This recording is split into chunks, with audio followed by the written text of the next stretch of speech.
भक्ति काल में जैसे इन महान आचार्यों का अवतरण हुआ, इस गत शताब्दी में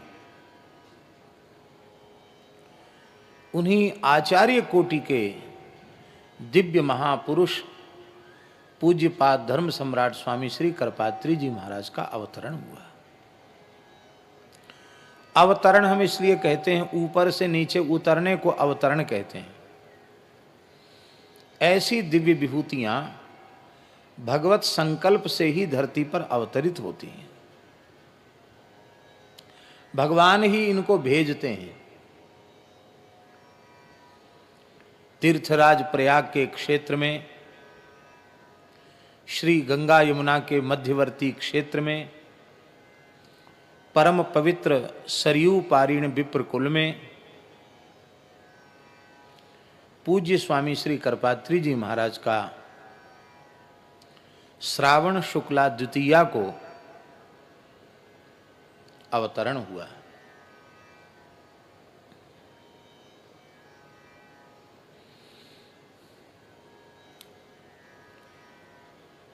एक तो होते हैं जन्म सिद्ध, एक होते हैं साधन सिद्ध।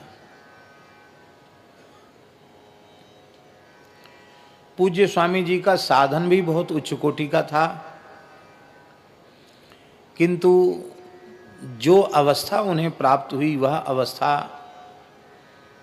केवल साधन से संभव नहीं है। वो जन्मांतरीय विशिष्ट संस्कार के बिना वो संभव नहीं हो सकता। इसलिए लगता है कि वे साधन में तो क्या कहना है, उनके जैसे वे ही थे। वस्तुतः जन्म सिद्ध ही थे।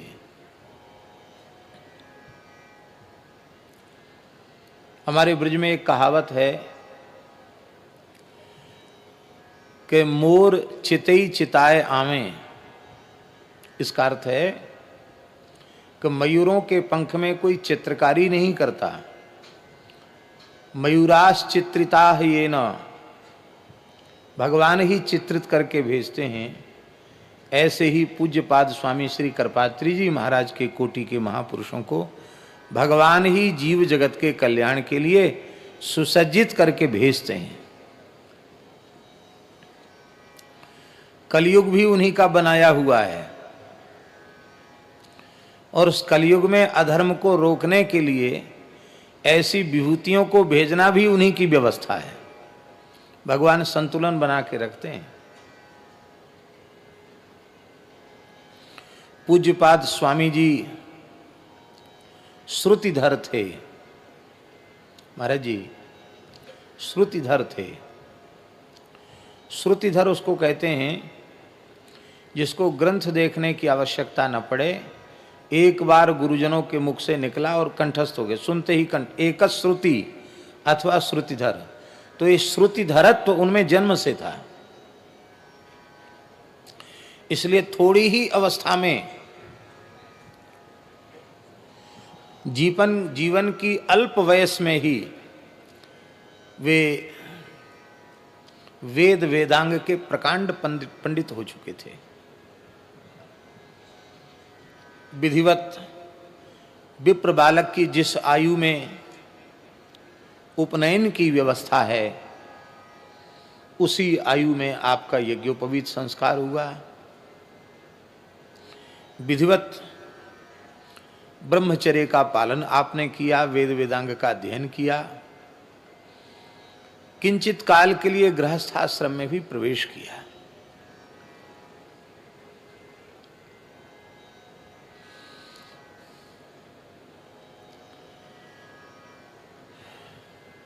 थोड़े समय के लिए एक पुत्री का जन्म भी हुआ, लेकिन सहधर्मणी भगवत इच्छा से दिवंगत हुई। और तीव्र वैराग्य तो आप में जन्म से ही था, आरंभ से ही था। मातृदेवो भव, पितृदेवो भव, आचार्य देवो भव, इस भगवान वेद की आज्ञा का श्रद्धापूर्वक पालन करने के विचार से ही उन्होंने न इच्छा होते हुए भी किंचित काल के लिए गृहस्थ आश्रम में प्रवेश किया था। किंतु यह एक घटना ऐसी घट गई कि वैराग्य तो आपके मन में तीव्र था ही, और तीव्र हो गया वैराग्य, और आप कर्मकांड की सारी विधि का संपादन करने के पश्चात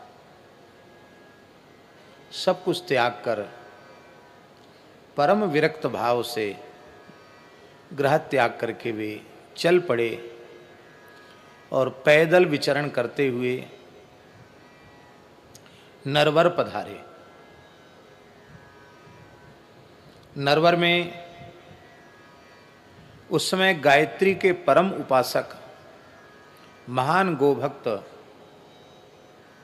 गौ ब्राह्मण और वेद के प्रति अगाध श्रद्धा रखने वाले गायत्री के सिद्ध उपासक ब्रह्मर्षि पूज्यपाद श्री जीवनदत्त जी ब्रह्मचारी जी का सानिध्य कुछ काल के लिए प्राप्त किया।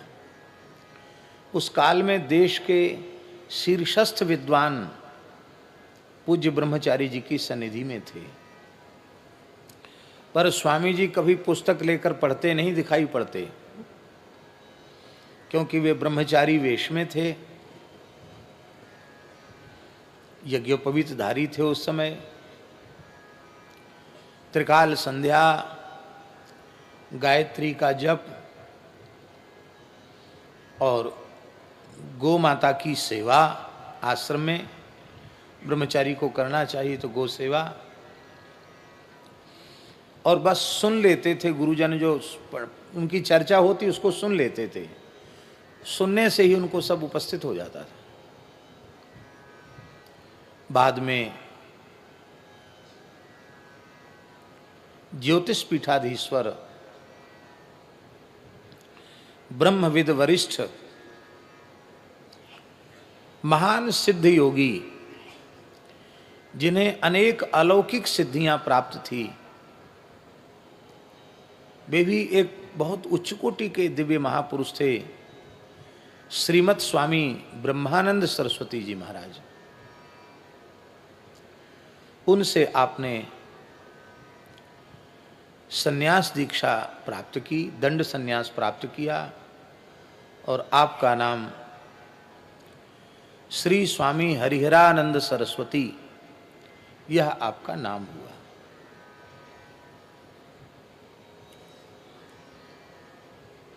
जगतगुरु शंकराचार्य पदाभिषिक्त ज्योतिष पीठाधीश्वर आपके गुरुदेव श्रीमत् स्वामी ब्रह्मानंद सरस्वती जी आपको ही शंकराचार्य पद पर प्रतिष्ठित करना चाहते थे, लेकिन आपका वैराग्य अत्यंत तीव्र था, और आप तो निश्चय कर चुके थे कि बस हम हिमालय में जाएंगे तो लौट के आएंगे ही नहीं, और आप हिमालय में चले गए। आप विचार कीजिए, उस समय आप शरीर पर मात्र एक ही कौपीन धारण करते थे, न जूता, न छाता, न चप्पल, न खड़ाऊं, द्रव्य का स्पर्श नहीं करना, स्त्री का स्पर्श नहीं करना। वैराग्य की चरम अवस्था पर आप थे। भला ऐसी अंतर्मुखी वृत्ति वाले तीव्र वैराग्य से संपन्न महापुरुष, वे भले ही कोई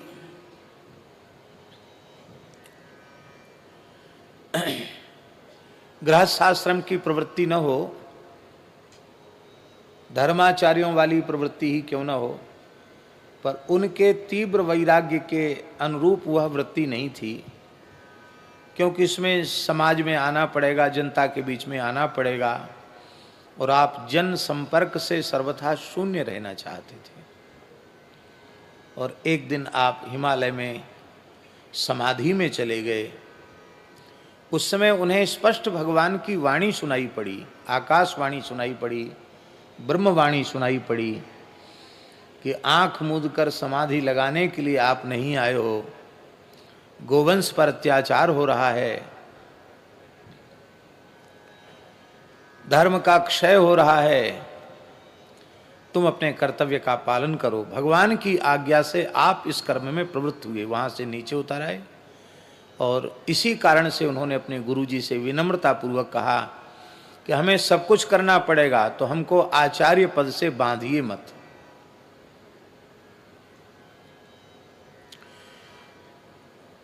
उनके तीव्र वैराग्य का ही बोधक है उनकी प्रसिद्ध संज्ञा श्री करपात्री जी। बहुत लंबे समय तक करतल भिक्षा तरुतल वासा, जो आदि शंकराचार्य भगवान ने कहा, सुर मंदिर तरुमूल निवासः शय्या भूतल मजिनम वासः सर्व परिग्रह भोग त्यागः कस्य सुखम न करोति विरागः। करतल भिक्षा 24 घंटे में एक बार अंजलि में जितना आता था उसी को वे ग्रहण करते थे, करतल पर ही भिक्षा ग्रहण करते थे। दोनों हाथ से खाने की विधि नहीं है, इसलिए अंजलि में भिक्षा लेते, फिर बाएं हाथ में जितनी अट जाती उतनी दाहिने हाथ से ग्रहण करते थे। हम लोग तो अपने संबंध में विचार करते हैं तो लगता है पता नहीं क्या भोजन के लिए ही अवतरण हुआ है, क्या खाने के लिए ही पैदा हुए हैं क्या। सवेरे से शाम तक कुछ न कुछ खाते रहते हैं।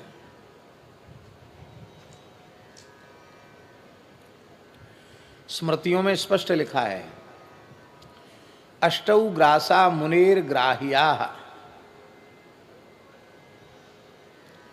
मुनिवृत्ति से रहने वाले साधु सन्यासी विरक्त, उन्हें 24 घंटे में 8 ग्रास ही भोजन करना चाहिए। वो 8 ग्रास में बुद्धि नहीं लगानी भरतदास जी कि एक रोटी का 1 ग्रास मानेंगे 8 रोटी हो जाएगा बढ़िया, ऐसा नहीं। उसमें प्रमाण है, पके हुए जामुन के फल के समान अथवा आमलक के समान, आंवले के समान ग्रास लेना है। आंवला मन इतना 1 ग्रास, तो पंच तो प्राणाहुति हो गई 3 ग्रास। और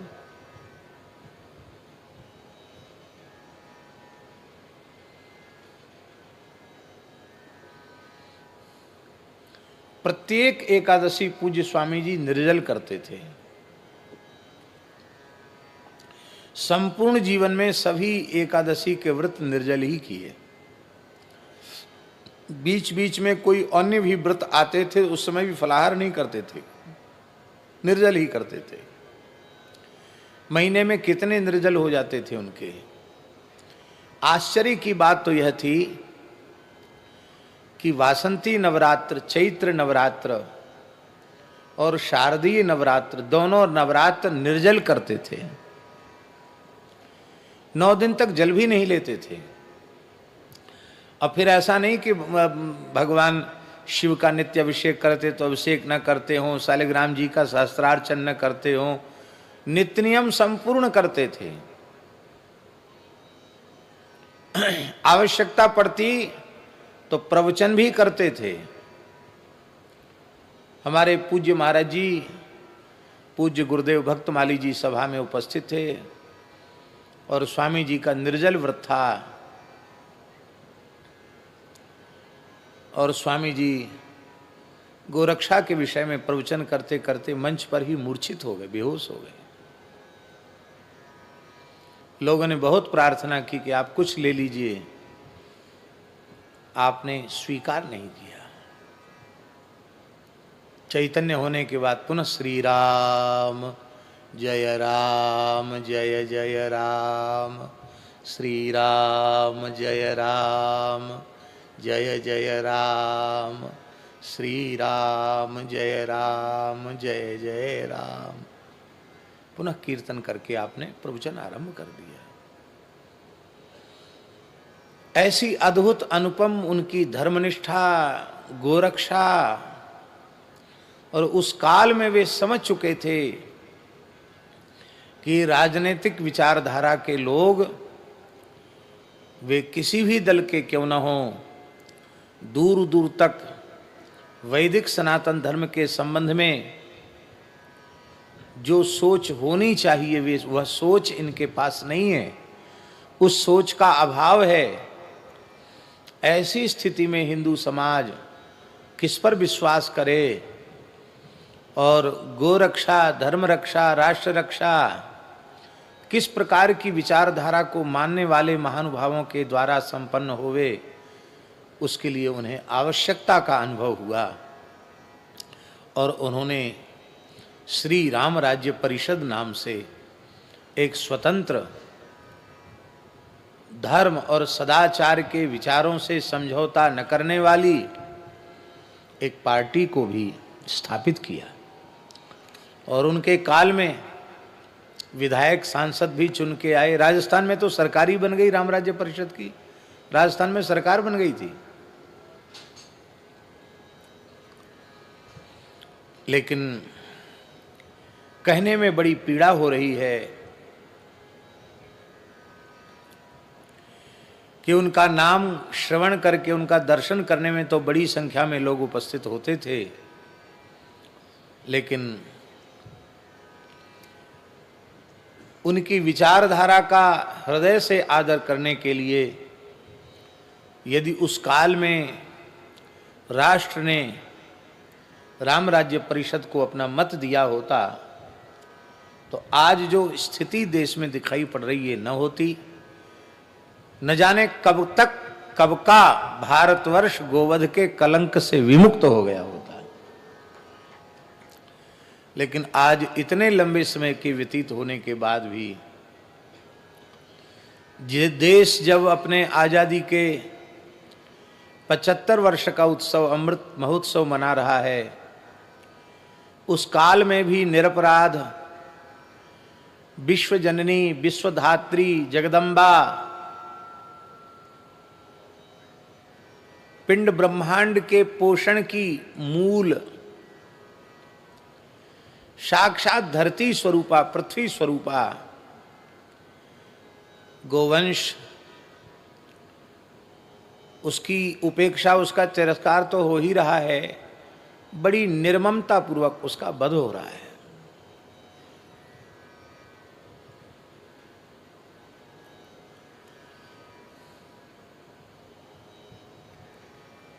कितने अत्याचार नहीं सहे उन्होंने गोरक्षा के लिए। आप विचार करें, जिस काल में प्रचार प्रसार के इतने माध्यम नहीं थे, वर्तमान में जिसे सोशल मीडिया कहा जाता है वैसा नहीं था। अखबार ही एकमात्र विचारों के प्रचार प्रसार के साधन थे। मोबाइल तो था ही नहीं, टीवी थी नहीं। और उस काल में 1966 के गोरक्षा आंदोलन में लगभग 15 लाख लोग दिल्ली पहुंचे थे, जिनमें सर्वाधिक संख्या मध्य प्रदेश के लोगों की थी और दूसरे नंबर की संख्या राजस्थान की थी और बाकी अन्य प्रांतों में से, सभी प्रांतों में से लोग आए थे, लेकिन विशेष संख्या मध्य प्रदेश और राजस्थान की थी। माताएं जिनकी गोद में दूध पीने वाले बच्चे थे, वे माताएं भी गई थी कि कोई बात नहीं, गोरक्षा के लिए हम अपने संतान के सहित बलिवेदी पर चढ़ जाएं तो हमें कोई परवाह नहीं है। और उस आंदोलन के कुचल देने के बाद आपने अपने सहयोगियों से कहा था कि अभी कुछ नहीं बिगड़ा, हम लोग कहीं गए नहीं हैं, हम लोग सत्याग्रह करेंगे। लेकिन लोग राजी नहीं हुए तब आपने यह विचार किया। महाकवि विश्व कवि रविंद्रनाथ ठाकुर की एक पंक्ति है, वो हमें याद नहीं है, उसका अर्थ पूज्य गुरुदेव भक्तमाली जी उस पंक्ति को कभी कभी गुनगुनाते थे। उसका आशय है, शायद परीक्षित जी को मालूम होगी।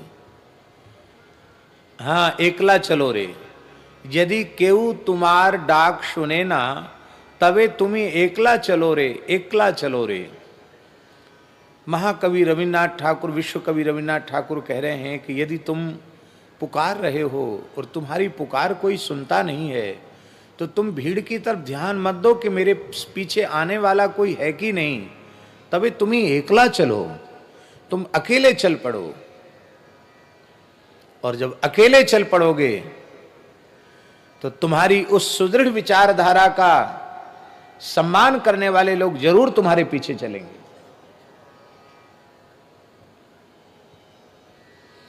और स्वामी जी अपना दंड लेकर उठ खड़े हुए और कहा कि हम मानेंगे नहीं, आप चल पड़े। और जब आप उठकर खड़े हुए तो फिर जो उनके पद चिन्हों पर अत्यंत दृढ़ता पूर्वक चलने वाले विचारधारा के लोग थे, वे सबके सब उठ खड़े हुए। उसमें हमारे पूज्य गुरुदेव श्री भक्तमाली जी महाराज भी थे, क्योंकि पूज्य पाद स्वामी करपात्री जी ने ब्रज प्रदेश का गो भक्तों का नेतृत्व पूज्य महाराज जी को ही सौंपा था। उसका कारण यह था कि जिस समय पूज्य गुरुदेव वाराणसी में, काशी में अध्ययनरत थे, उसी समय से करपात्री जी से उनका प्रेम हो चुका था। सख्य, बहुत भारी प्रेम था। तब स्वामी जी आंदोलन में नहीं उतरे थे, तब की बात है। तो स्वाभाविक है फिर जहां अपने प्रेमी नेमी होते उन्हीं को काम सौंपा जाता है। महाराज जी को सौंपा गया था। हमारे ब्रज में गीता जयंती नहीं मनाई जाती थी, पूरे ब्रज में 84 कोस ब्रज में जिस दिन भगवत गीता जी का अवतरण हुआ उस दिन कोई गीता वीता की कोई जयंती नहीं, गीता जी की जयंती नहीं मनाई जाती। प्रवृत्ति नहीं थी लोगों की, और कोई गीता जी से विरोध नहीं था, विरोध था ऐसी बात नहीं है, प्रवृत्ति नहीं थी। और हमारे यहाँ तो लखी जिन लाल की मुस्कान, तिन्हि बिसरी वेद विधि जप जोग संयम ध्यान, नेम व्रत आचार पूजा पाठ गीता ज्ञान, रसिक भगवत दृग दई असी ऐंच के मुख म्यान। तो इस रसोपासना की भावना के उपासक ब्रज में अधिक होने से उनकी अपनी एक उपासना की पद्धति है, इसलिए उनकी प्रवृत्ति इस दिशा में नहीं थी। तो पूज्य गुरुदेव भक्तमाली जी ने स्वामी करपात्री जी से निवेदन किया कि ब्रज में गीता जयंती नहीं मनाई जाती है, आप इसका आरंभ कराइए, बड़े रूप में आरंभ होनी चाहिए।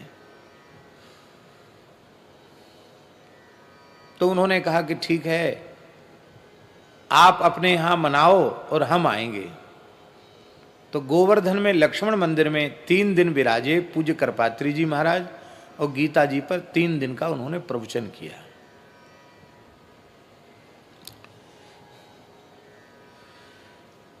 श्री करपात्री जी थे।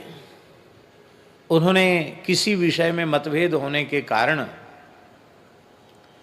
संघ के विचारों का खंडन किया, और महाराज जी संघ से जुड़े हुए थे। और महाराज जी के जितने सहयोगी थे जो बहुत प्रचार प्रसार किए थे स्वामी जी के आने का, वो सब संघ से जुड़े हुए थे। तो स्वामी जी तो निर्भीक थे, जो उनके मन में आया वो बोलने लगे। तो जो कुम्हेरिया जी आदि जो सब संघ के उस समय सक्रिय कार्यकर्ता थे, वो सबको बड़ा खराब लगा।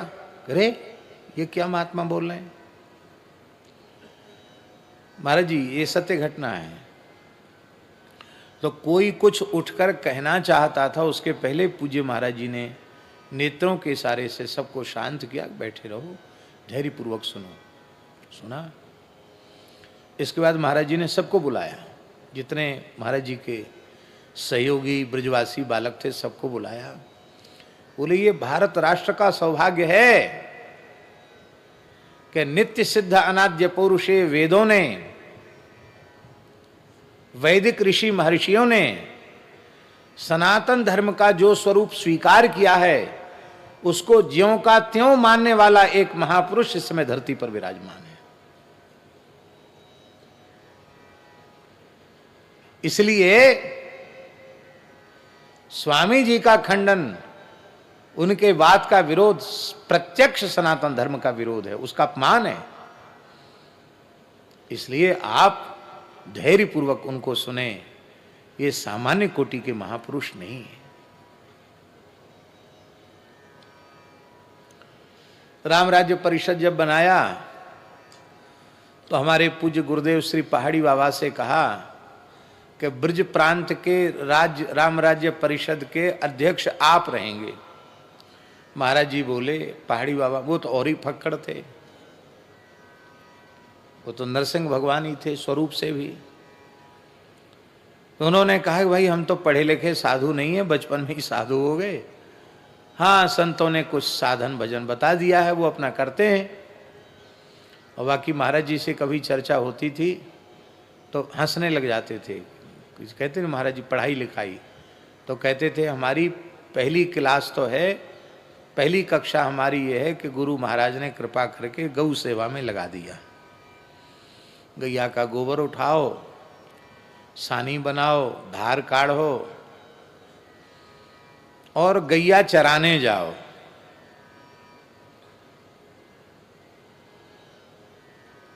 तो कहते हमने गैया चराई खाक चौक में, जमुनापल्ली पार ले जाते, जंगल में गैया चरा के लाते। तो पहले गुरुजी ने गौ सेवा में लगाया, ये हमारी पहली कक्षा हुई। दूसरी कक्षा बर्तन मांजने में लगा दिया, भंडार के टुकना, भगोना, पलटा, कड़ाही, लंगर, इनको अमनिया करो, चौका लगाओ, इसमें लगा दिया।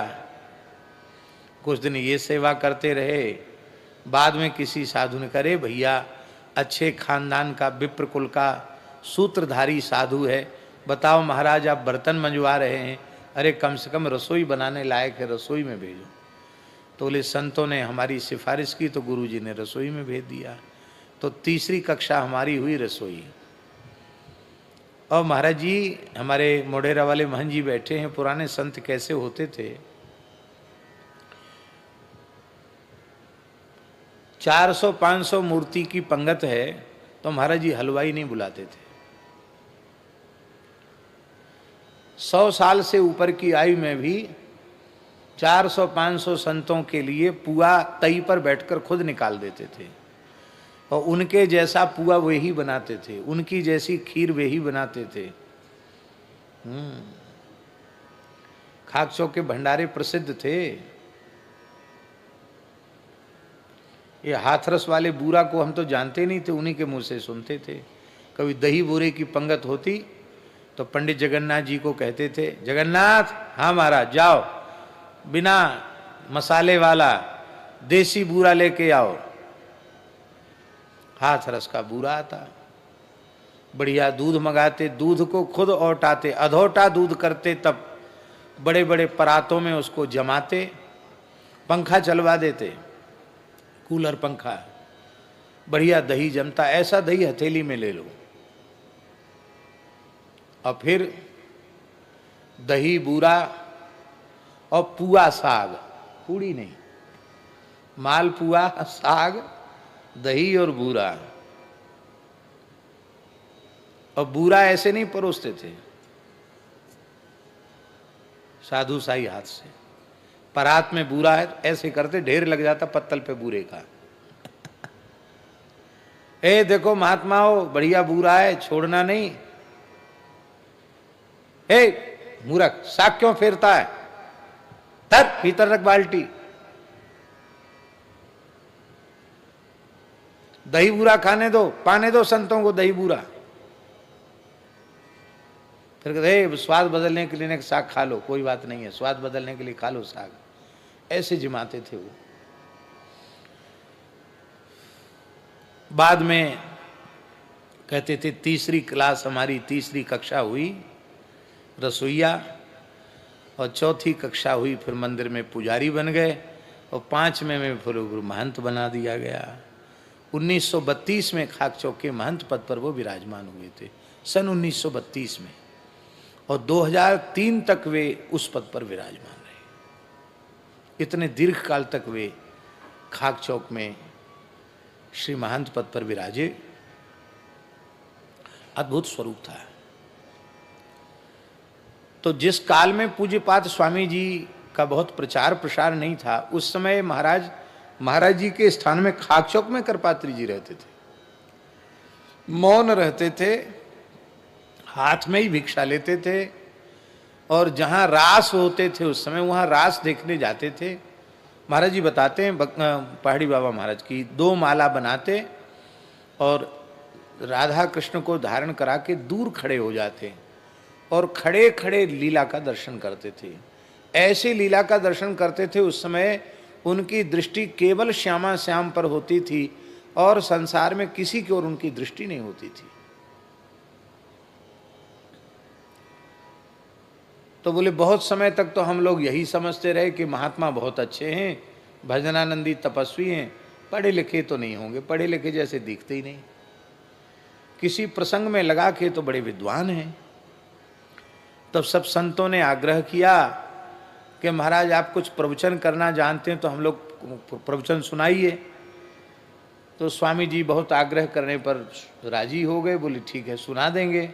तो क्या सुनना चाहते हैं? हमारे महाराज जी ने कहा कि यहाँ वृंदावन में रामचरितमानस की कथा दुर्लभ है, रामायण की कथा नहीं, उस समय नहीं होती थी, अब तो खूब होती है, खंड पाठ भी होते, उस समय नहीं होते थे।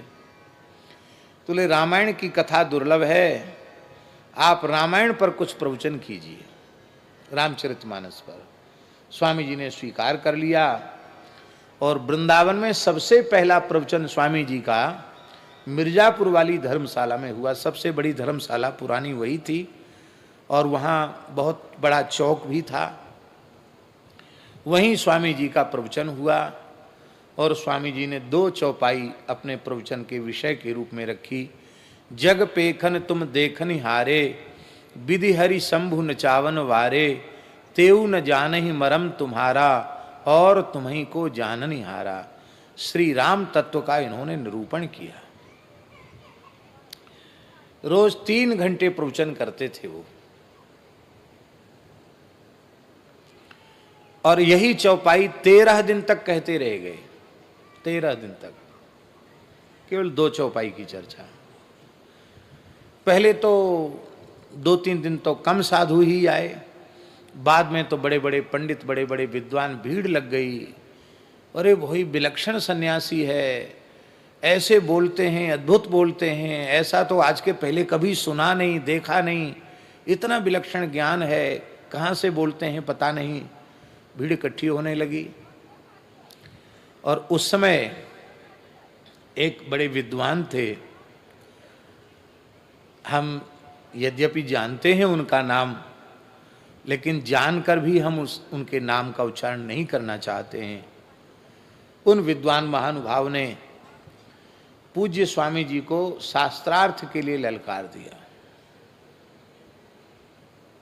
बोले ये तुलसीदास जी के ग्रंथ को प्रमाण मान करके ये अशास्त्रीय सिद्धांत स्थापित कर रहे हैं, विधि हरि शंभु नचावन वारे। अरे राम जी तो विष्णु का अवतार हैं, ये विधि हरि शंभु नचावन वारे ये कहाँ से? ये तुलसीदास जी की बात प्रमाण हो जाएगी क्या? हम इस विषय पर शास्त्रार्थ करेंगे। स्वामी जी गलत बोल रहे हैं। पर्चे छप गए शास्त्रार्थ के लिए, चिपक गए, चुनौती, खुली चुनौती। स्वामी जी की शास्त्रार्थ में कोई रुचि नहीं थी, लेकिन भगवत प्रेरणा से उन्होंने चुनौती स्वीकार की और उन्होंने कहा कि ठीक है, इस विषय पर कोई विद्वान चर्चा करना चाहते तो हम तैयार हैं। रामचरितमानस में एक अक्षर ऐसा नहीं है जो वेदादि शास्त्रों के विरुद्ध हो। सनातन धर्म के विचारों के सर्वथा अनुकूल यदि कोई ग्रंथ, भक्ति काल का भाषा ग्रंथ यदि कोई है, तो वह केवल और केवल श्री रामचरितमानस है। स्वामी जी कहते थे, रामचरितमानस की पंक्तियों को, चौपाइयों को मैं वेद की ऋचाओं के समान आदर देता हूं। प्रत्येक चातुर्मास में वे हिंदी नहीं बोलते थे, संस्कृत ही बोलते थे। प्रवचन भी उनका संस्कृत में ही होता था चातुर्मास में, हिंदी नहीं बोलते थे। पर अपने प्रवचन में मानस जी की चौपाइयों का उदाहरण देते थे। तो काशी के विद्वानों ने पूछा उनसे कि आप हिंदी बोलते नहीं, फिर मानस जी की चौपाई तो हिंदी में है, उनको क्यों बोलते हैं? तब आपने उत्तर दिया कि भले ही वह भाषा है, पर मेरी दृष्टि में वेद की ऋचाओं के समान आदरणीय है। भगवान शिव ने हस्ताक्षर किया है, सत्यम शिवम सुंदरम लिखकर शिव ने ग्रंथ प्रमाण किया। इसलिए रामचरितमानस की कोई बात गलत नहीं हो सकती। हम इसमें पर शास्त्रार्थ कर सकते हैं, करेंगे तो बिहारी जी के चबूतरा पर शास्त्रार्थ होगा, ये निश्चित हो गया। उसमें इतनी भीड़ भाड़ में इतनी संकीर्णता नहीं थी, अब जैसा दिखाई पड़ रहा है। बिहारी जी के चबूतरा पर शास्त्रार्थ होगा, ये निश्चित हो गया। और स्वामी जी पहुंच गए, निश्चित तिथि पर शास्त्रार्थ के लिए पहुंच गए।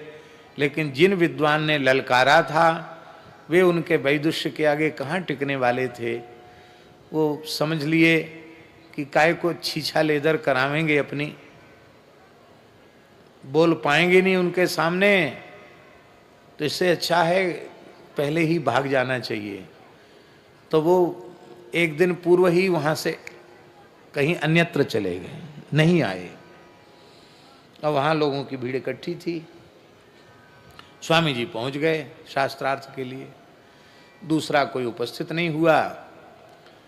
तब स्वामी जी ने उन विद्वान का बड़ा आदर किया, यद्यपि वे उपस्थित नहीं थे। श्री वृंदावन बिहारी लाल की।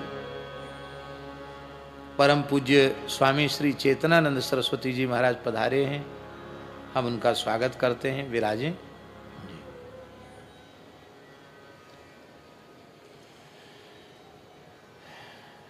महाराज जी की कृपा करुणा ने सब संतों को बुला लिया।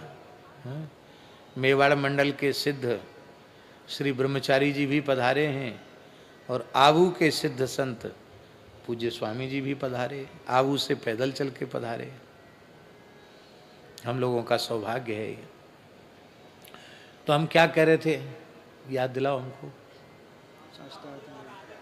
हाँ, तो यद्यपि वे उपस्थित नहीं थे, पर उन्होंने कहा कि देखो, कम से कम एक विद्वान कोई ऐसे हुए तो सही जिन्होंने लोगों की भ्रांति को मिटाने के लिए ऐसा कहा।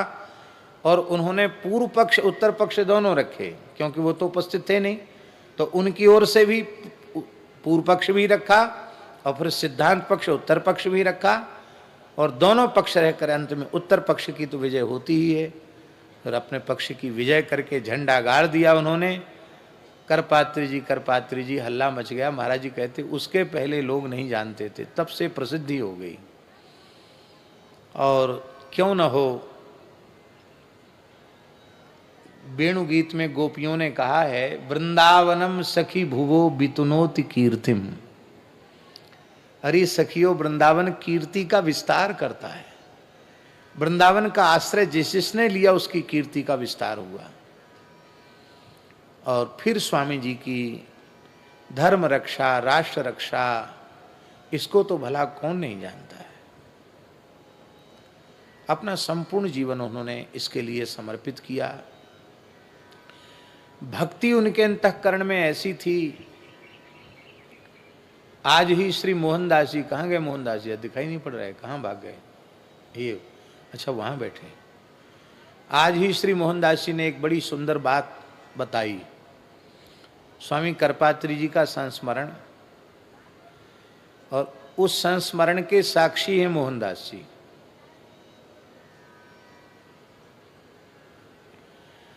पूज्यपाद स्वामी करपात्री जी का प्रवचन धर्म संघ विद्यालय में चल रहा था, और उसी में एक दिन विद्वत गोष्ठी हुई। स्वामी जी विद्वानों का सर्वत्र आदर करते ही थे। तो विद्वत गोष्ठी में सबको बुलाया। पूज्य पंडित श्री जगन्नाथ प्रसाद भक्तमाली जी कोई गोष्ठी, विद्वत गोष्ठी या प्रवचन सम्मेलन में, इस तरह की सभाओं में नहीं जाते थे वो, लेकिन स्वामी जी का अत्यंत आग्रह होने के कारण पूज्य पंडित जी वहां पधारे और अच्छे अच्छे विद्वान आए थे, काशी से भी आए थे और भी अन्यत्र, क्योंकि स्वामी जी को तो विद्वान घेरे रहते थे, वृंदावन के तो थे ही उस समय के अपने। तो पंडित जी महाराज को देख करके पूज्य स्वामी करपात्री जी ने कहा, भाई देखो शास्त्र चर्चा धर्म चर्चा बहुत हो गई है, ये वृंदावन भक्ति का धाम है, यहाँ कुछ भक्ति की चर्चा होनी चाहिए, और भक्ति की चर्चा, रस की चर्चा तो कोई भक्त ही करेगा। तो श्री भक्तमाली जी बैठे हैं, ये करेंगे चर्चा। पंडित जी महाराज से कहा,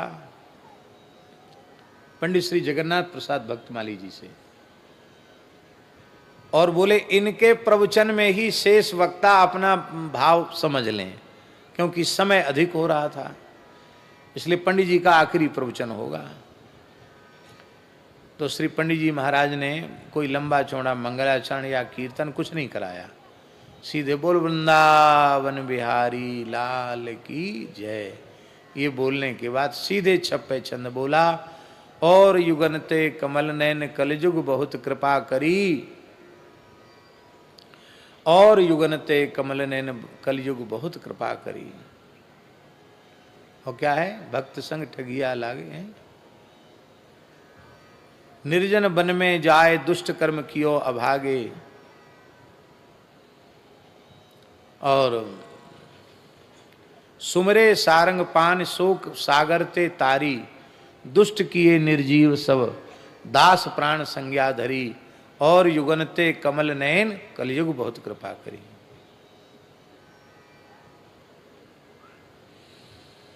इस चरित्र का स्मरण करते करते पंडित जी भाव विह्वल हो गए। बीच दियो सो कहाँ राम कहे नारी पुकारी, राम कहते ही वे व्याकुल हो गए। और उस समय जितने महानुभाव वहां बैठे थे सबके अश्रुपात होने लग गया, और कृपात्री जी ने कहा आज की सभा सफल हो गई। ऐसी उनकी भक्ति थी। वृंदावन में प्रतिवर्ष उनका प्रवचन होता था होली के अवसर पर, और स्वामी जी का नित्य नियम बहुत अधिक था। आज स्वामी जी की चित्र छवि के पूजन के साथ, गो पूजन के साथ, पूज्य स्वामी जी की जयंती के अवसर पर आज विद्वान ब्राह्मणों के द्वारा दुर्गा सप्तशती का मूल पारायण भी आज संपन्न हुआ है। और आज दास को आपकी पूज्य स्वामी जी की चित्र छवि के पूजन का सौभाग्य प्राप्त हुआ, और संतों के सहित पूज्य पथमेड़ा महाराज जी ने भी पूज्य स्वामी जी की छवि का पूजन किया। हम तो स्थिति पर अपने बाल्यकाल से, विद्यार्थी जीवन से ही करपात्री जी की जयंती में सम्मिलित होते रहे हैं, और धर्म संघ विद्यालय में जो स्वामी जी की जयंती पर विद्वत गोष्ठी होती थी, उसमें विद्यार्थियों की ओर से प्रवचन हमारा होता था। धर्म संघ वाले गुरु जी कहते थे, भाई पंडितों की बात तो पंडितों ने कर दी है, पर वृंदावन के विद्यार्थियों की ओर से भी एक वक्तव्य स्वामी जी के चरणों में समर्पित होना चाहिए। तो मेरे नाम का प्रस्ताव करते थे, और धर्म संघ वाले गुरु जी ही सभा के संचालक होते थे। तो सब विद्वानों को तुमको 2 मिनट, तुमको 5 मिनट, तुमको 7 मिनट, ऐसे बस ऐसे बोलते थे वो। स्वामी गुरु जी का संचालन नहीं सुना आपने? गुरु जी का संचालन कोई भूमिका नहीं कि किस वक्ता ने क्या कहा, सीधे 2 मिनट 5 मिनट ऐसे बोलते थे वो। कई बार तो संचालक ही वक्ताओं से ज़्यादा समय संचालन में ले जाते हैं। स्वामी गुरु जी का ऐसा संचालन होता था। हमको कहते थे तो हम पूछते, गुरु जी कितना समय? बोले सब समय तुम्हारा है, जितनी देर बोलना चाहो उतनी देर बोलो।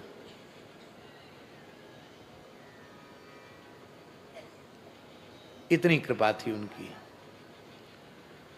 तो आज सौभाग्य की बात है, हम वृंदावन में होते तो वहाँ तो हमारे पूज्यपाद ब्रह्मचारी श्री त्र्यंबकेश्वर चैतन्य जी बड़ा दिव्य उत्सव करते हैं, धर्म संघ विद्यालय में भी होता है। वहाँ होते तो हम वहाँ उपस्थित होते, लेकिन आज यह मनोरमा गोलोक महातीर्थ में गौ माता की शरणी में, उनके आश्रय में इतने दंडधारी नारायण स्वरूप सन्यासियों के, यतियों के मंगलमय सानिध्य में और पूज्य संतों के, महापुरुषों के मंगलमय सानिध्य में आज स्वामी जी का पावन स्मरण करने का सौभाग्य हम सबको प्राप्त हो रहा है। जिस विषय पर वे प्रवचन करते थे उनका अपने आप में अद्भुत अनुपम प्रवचन होता था।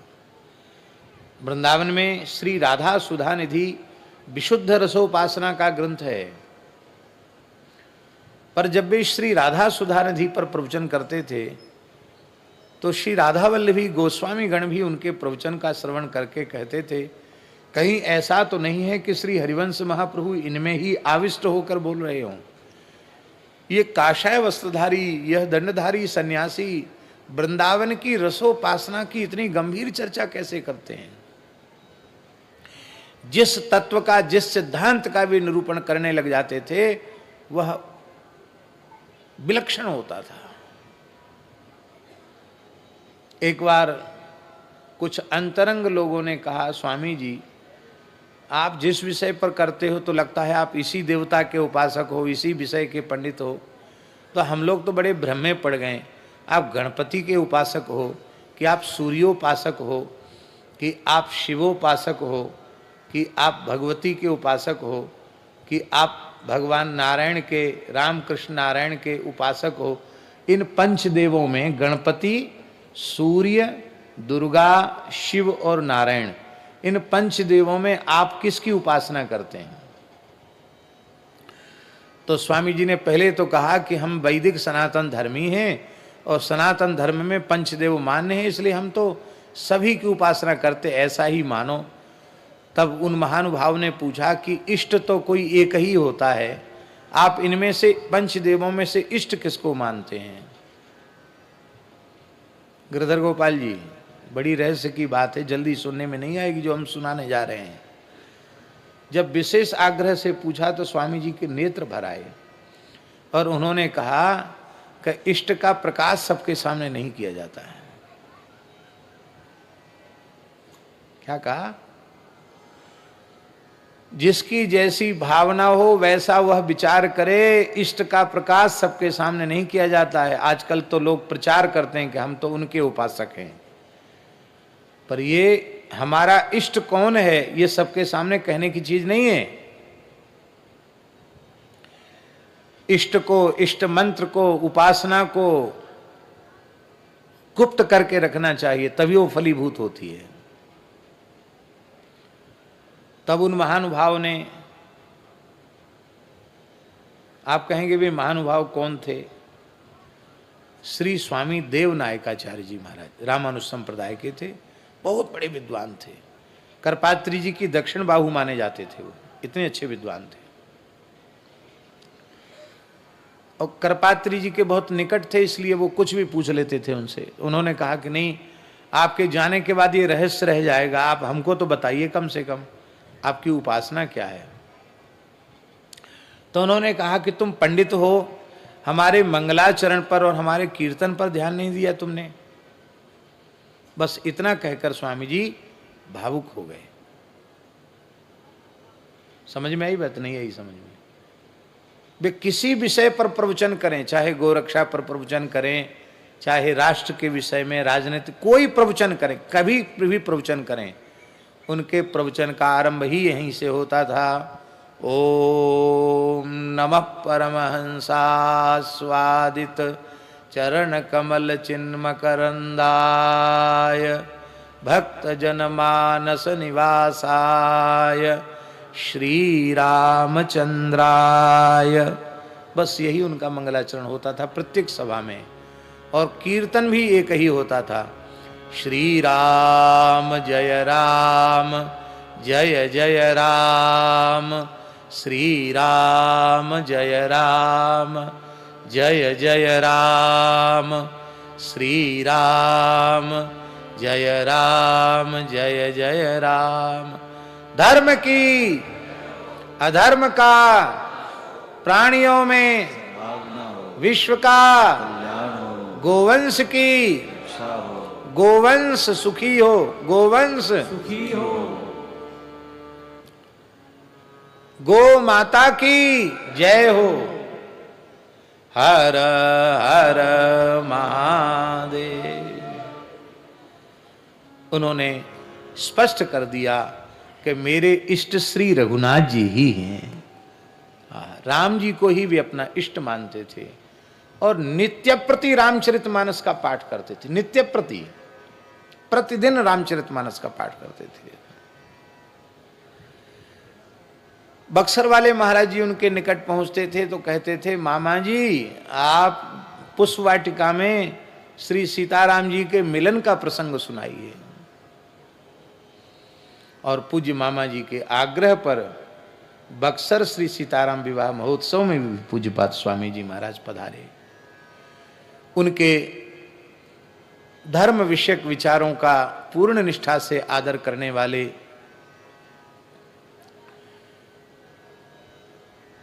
गोवर्धन मठ पुरी के शंकराचार्य पद को उस काल में जिन्होंने अलंकृत किया, गोरक्षा के लिए जिन्होंने सुदीर्घ काल तक 72 दिन का उपवास किया, अनशन किया, ऐसे पूज्यपाद स्वामी श्री निरंजन देव तीर्थ जी महाराज, जगत गुरु शंकराचार्य स्वामी श्री निरंजन देव तीर्थ जी महाराज, उनके विचारों का हृदय से आदर करने वाले, उनके पद चिन्हों पर चलने वाले थे। हमने उनका दर्शन भी किया, उनका प्रवचन भी सुना। उन्होंने ही ये बात कही थी पूज्य श्री स्वामी निरंजन देव तीर्थ जी महाराज ने कि जब तक भारतवर्ष में गोवध बंद नहीं हो जाता है तब तक हम सिंहासन पर नहीं बैठेंगे, तब तक हम छत्र चमर आदि जो शंकराचार्य के चिन्ह हैं उनको हम स्वीकार नहीं करेंगे। और आज भी उस परंपरा का निर्वाह करते हुए वर्तमान पुरी पीठाधीश्वर जगत गुरु शंकराचार्य श्रीमद स्वामी निश्चलानंद सरस्वती जी महाराज उस पद को सुशोभित कर रहे हैं।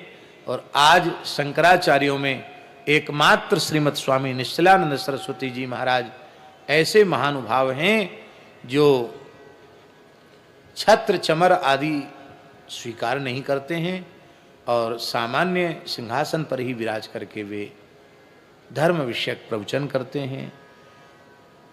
उनके वक्तव्य में, उनके विचारों में धर्म सम्राट स्वामी श्री करपात्री जी महाराज के सिद्धांत की झलक दिखाई पड़ती है।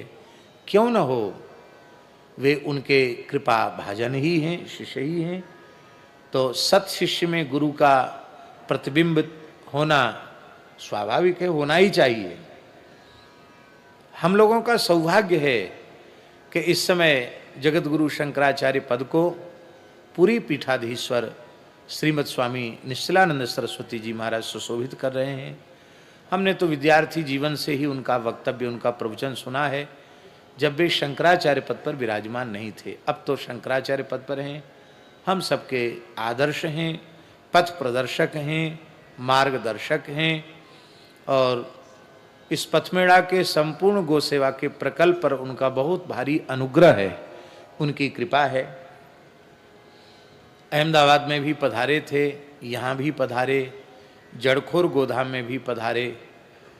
जब उनसे प्रार्थना की जाती है तो वे अवश्य पधारते हैं। इस बार भी यदि चातुर्मास्य का क्रम न होता तो पूज्य जगत गुरु जी यहाँ अवश्य पधारते, किंतु गोवर्धन मठ की परंपरा है कि चातुर्मास्य शंकराचार्य जी गोवर्धन मठ में ही, पुरी में ही करते हैं, तो वे पुरी में ही विराजमान हैं। पर उनका आशीर्वाद, उनकी शुभ कामना हम सबको प्राप्त है, इस पूरे प्रकल्प के लिए प्राप्त है। तो चर्चाएं तो बहुत अनंत हैं, कितनी बात कहें स्वामी जी के संबंध में, कहते चले जाओ तो भी कोई उसकी सीमा नहीं है। बस हम इतना कहेंगे अंतिम में कि संपूर्ण आस्तिक समाज, वैदिक सनातन धर्मी सभी पूज्यपाद धर्म सम्राट स्वामी जी के प्रति हृदय से कृतज्ञ हैं और कृतज्ञ रहना ही चाहिए। सारे पापों का प्रायश्चित है पर कृतज्ञता का प्रायश्चित नहीं है। उस काल में महाराज जी, स्वामी जी न होते तो जो स्वरूप दिखाई पड़ रहा है यह स्वरूप भी नहीं होता। आज जो बहुत मनमाने तरीके से लोग जो ऊटपटांग बोल रहे हैं, कई बार हमें स्मरण होता कि पूज्य स्वामी जी होते तो क्या लोग किसी की हिम्मत थी ऐसा बोलने की। भगवान की इच्छा है, पूज्यपाद स्वामी करपात्री जी महाराज के जीवन काल में पथमेड़ा जैसा रचनात्मक, सृजनात्मक और क्रियात्मक गो सेवा का इतना बड़ा प्रकल्प, उदाहरण यदि पूज्यपाद स्वामी करपात्री जी के जीवन काल में प्रकट होता तो हम समझते हैं वे कितने प्रसन्न होते। हम तो अपने मन में अनुभव करते हैं कि हो सकता है स्वामी जी कहते अब हम कहीं नहीं जाएंगे, अब हम अपना जीवन गोवंश के लिए पथमेड़ा में ही हम जीवन भर रह जाते हैं। ऐसा क्योंकि उनके मन के विचारधारा के सर्वथा अनुकूल यह कार्य हो रहा है। यद्यपि यहाँ बहुत से लोग ऐसे हैं जिन्होंने पूज्यपाद स्वामी जी का दर्शन नहीं किया है। दर्शन तो हमने वशिष्ठ, वाल्मीकि, व्यास, पराशर, विश्वामित्र प्रभृति ऋषियों का भी नहीं किया है, पर उनके पदचिन्हों पर हम लोग चलने का प्रयास करते हैं कि नहीं। तो आवश्यक नहीं है कि हमें दर्शन हो, उनके विचारों का दर्शन ही हमारा मार्गदर्शक है, उनका जीवन दर्शन ही हमारा मार्गदर्शन करता रहेगा।